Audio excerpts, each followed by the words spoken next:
We're here at the conference on Truth and Deception at the German-American Institute in Heidelberg, Germany, and I'm here with Dr. Ian McCulloh. Nice to meet you, and nice to have you here. Can you maybe tell us a bit about yourself? Well, sure. I did 20 years in the Army. I spent 4 years at Johns Hopkins. Had multiple appointments in the Applied Physics Lab, in the School of Public Health, and in the Whiting School of Engineering. And now I'm the Chief Data Scientist for Accenture Federal Services. Well, just to start off, maybe you can tell us, the major subject, of course, of our conference is disinformation. So maybe why, in a nutshell, is strategic disinformation such an important topic today? Well, I think it's important because in the nature of warfare, global warfare, most adversarial nations have left conventional warfare. They've left the wood line, they've moved online. And so most of the threats to Western democracy are occurring on the internet, online.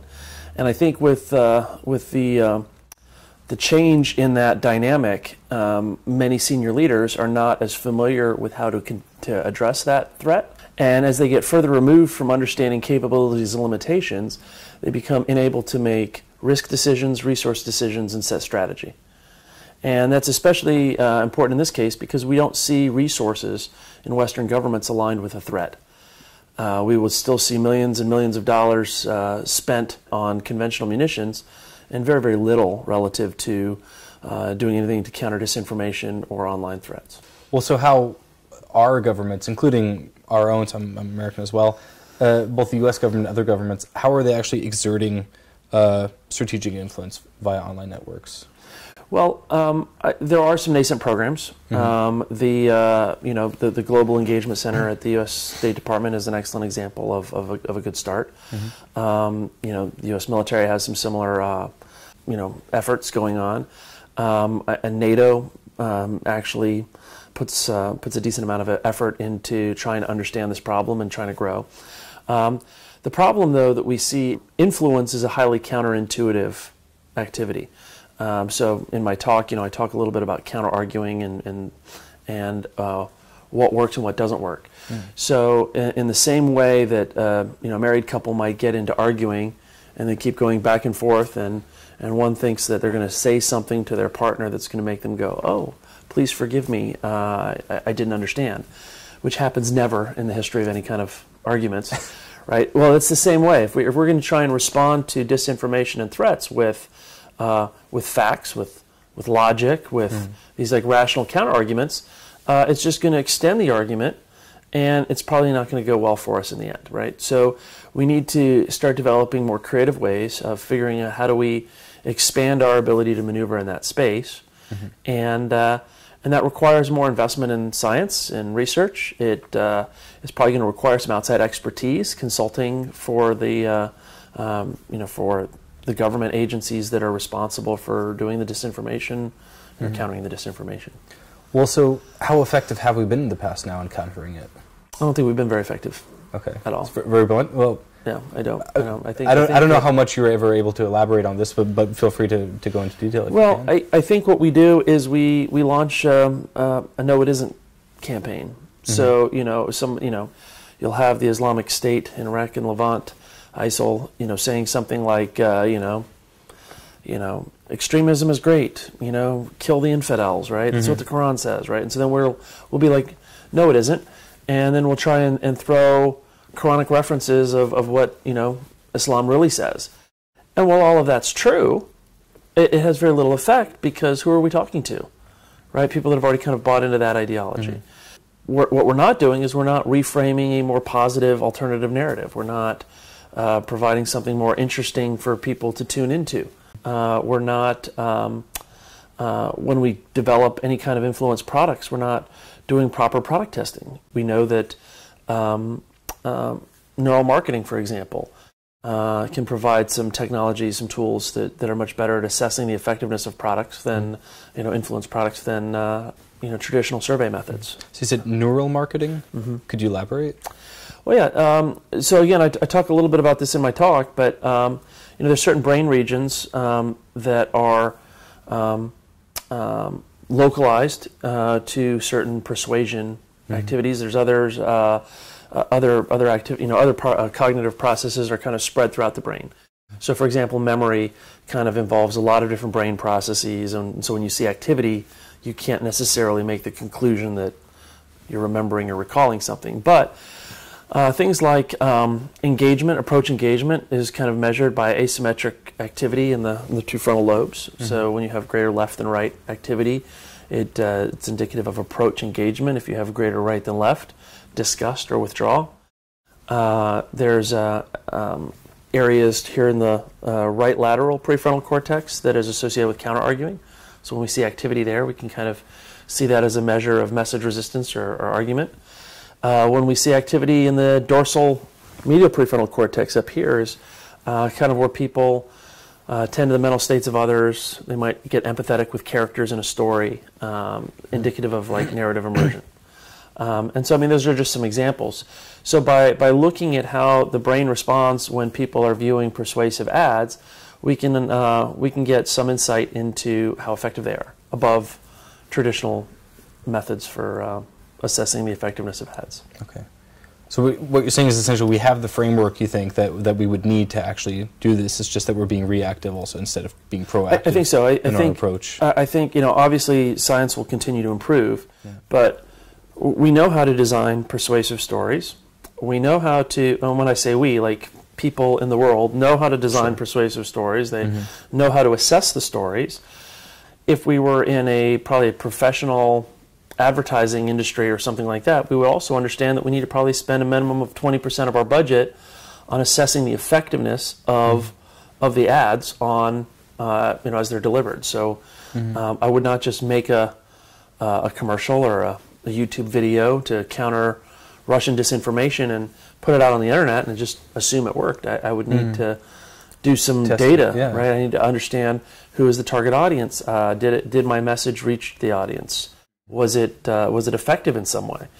I can look on statistics online to see how many people downloaded a video from a YouTube channel, but that doesn't tell me how they responded to it unless you have a focus group or some sort of group of people. And then, did I ask them? Were they representative of the audience? Did I use any kind of neural imaging techniques to see how it responded? So this is the level of sophistication that I think we should get to, and I just think the budgets for that are going to need to be a lot larger. I think of the last U.S. response to Syrian chemical weapons. Right, I think we launched 60 precision-guided missiles. Right.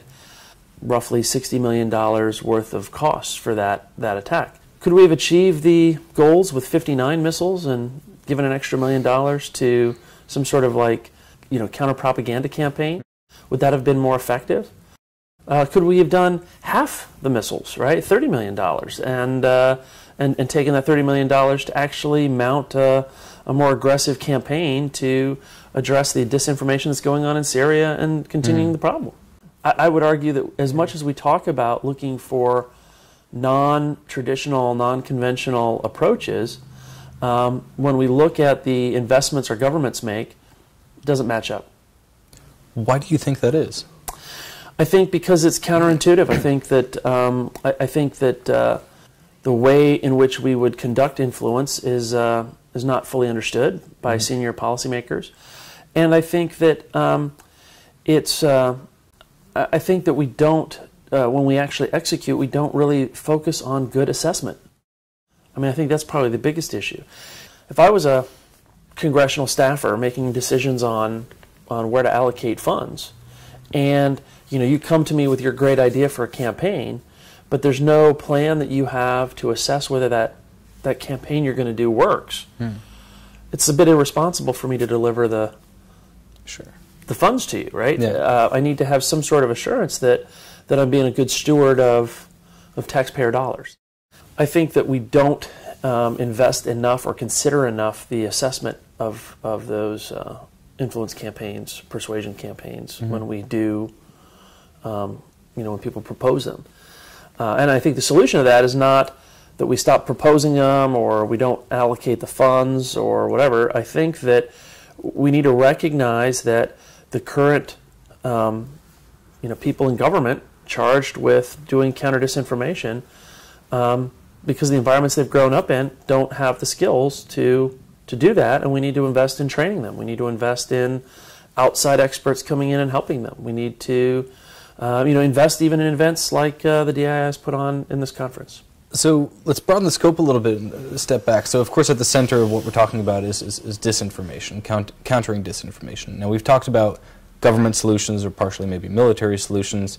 I'd like to know from you, what role do you think should things like social media platforms, journalistic institutions, and lastly just us as individuals, what roles do they play in this? Well, I think one role is applying pressure to political institutions to do better at aligning resources to threat. I think that we probably in this day and age need to have, as I've already said, I think we probably need to have larger organizations and institutions to deal with disinformation, cybersecurity, these sorts of issues, smaller ones dealing with conventional military problems. I think the civic discourse is, of course, important to talk about the issues of disinformation. And I think that because we're moving in the information age, we need to look at education programs in our schools dealing with digital literacy, dealing with how influence and persuasion work. I think as people become aware of these things, they can be more aware of their own susceptibility. Most people in Western societies don't even believe in social conformity. I don't know if you've ever seen the show What Would You Do? It was a show all based on previous social psychology experiments where people surprised and very predictable, yet very surprising to the typical viewer, ways. It would be something as simple as they'll have a child actress, screaming, "You're not my dad, you're not my dad." And crowds of people walk by, and does anybody stop to address that problem? Yeah. We'd like to think we would, but we don't. Yeah. Another popular video online is, a lady that stands up every time a bell is rung in a doctor's office, right? And before long, the whole, lobby of waiting for the doctor's office is all standing up and sitting down on cue. Because they think that they should, for some nobody reason? Nobody really knows why. Okay. Just because it's the conformity effect. It's just, it's what people do. Yeah. But we don't like to think that we would fall for such a thing.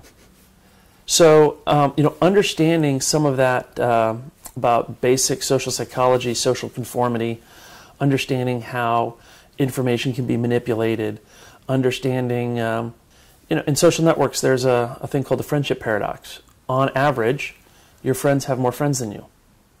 Always. Unless you all have exactly the same friends. And so people think that just doesn't make sense. But you can mathematically prove that everybody, on average, their friends have more friends than them. And you're like, well, how can that be? Well, and I can show you the math. But it's educating people on these topics, I think, are important to just make them more resilient to disinformation.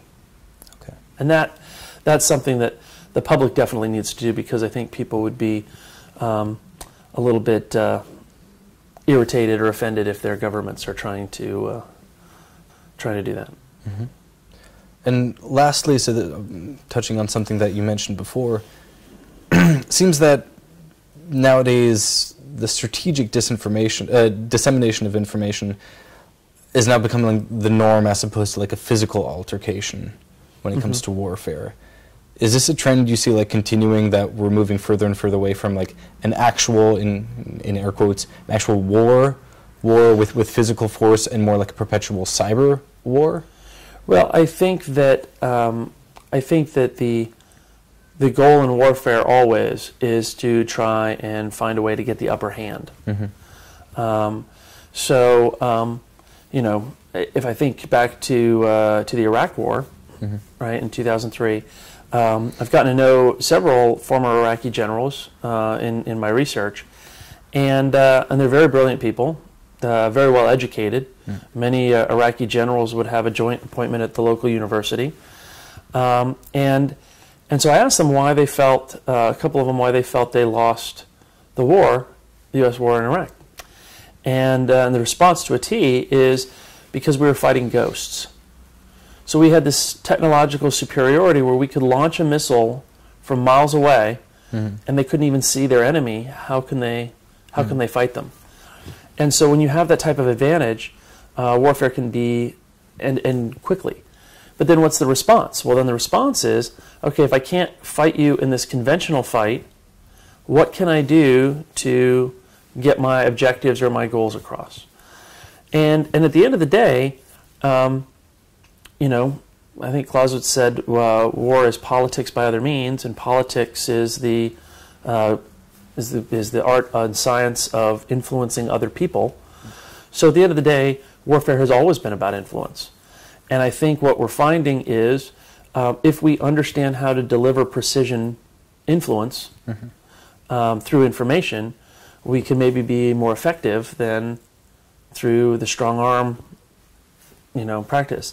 That doesn't mean, though, that if we only invested in information and we didn't have militaries, then that would become a vulnerability as well. Well, right? Sure, yeah. All right, wonderful. Well, thank you very much. It's been a pleasure having you, Dr. McCulloh. Thank you for coming to the conference, and we hope to see you here again sometime. Well, thank you for having me.